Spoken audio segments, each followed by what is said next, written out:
ठंडे मौसम की वजह से बहुत सारे लोगों को आजकल नज़ला जुकाम हो रहा है।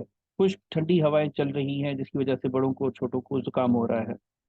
जुकाम को रोकना देखें पॉसिबल नहीं है, बहुत मुश्किल काम है।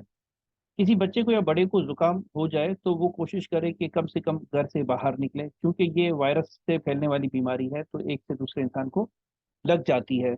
अब ये कैसे फैलती है और इसको कैसे रोकना चाहिए? पहली बात तो हो गई कि घर पे रोका जाए। और दूसरा, वायरस को मारने के लिए देखें हमारे पास कोई ऐसी जदीद किस्म की दवाई का तो हम इस्तेमाल नहीं कर रहे होते हैं। अगर किसी को बुखार हो जाता है तो सिंपली पैरासीटामोल का इस्तेमाल किया जा सकता है, लेकिन डॉक्टर के मशवरे के साथ इस्तेमाल करना बहुत ज़रूरी होता है। Number one. Number second, flu के लिए मेडिसिन आती हैं, लेकिन वो भी डॉक्टर के मशवरे के साथ इस्तेमाल की जाए। लेकिन अपनी मदद आप कैसे इसका इलाज किया जा सकता है, जो कि हम अमूमी तौर पर कर रहे होते हैं। तो घर पे रुका जाए, कसरत से पानी पिया जाए, 3 से 4 लीटर पानी आप इस्तेमाल कर सकते हैं।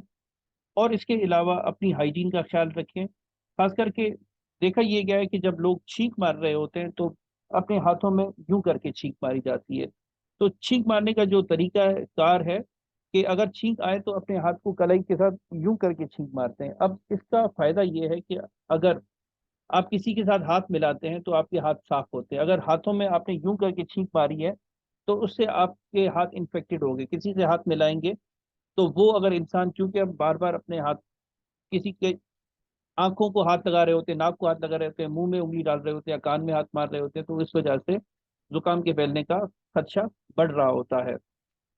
तो इस तरीके से स्प्रेड ऑफ इन्फेक्शन को, कि उस इन्फेक्शन के फैलने को हम काफी हद तक रोक सकते हैं।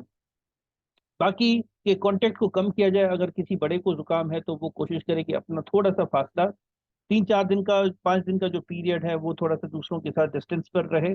मास्क का इस्तेमाल किया जाए। अगर किसी को एलर्जी है खुश्क हवा से तो वो कोशिश करके घर में ह्यूमिडिटी को बढ़ाया जा सकता है कि थोड़ा सा स्टीम डेली।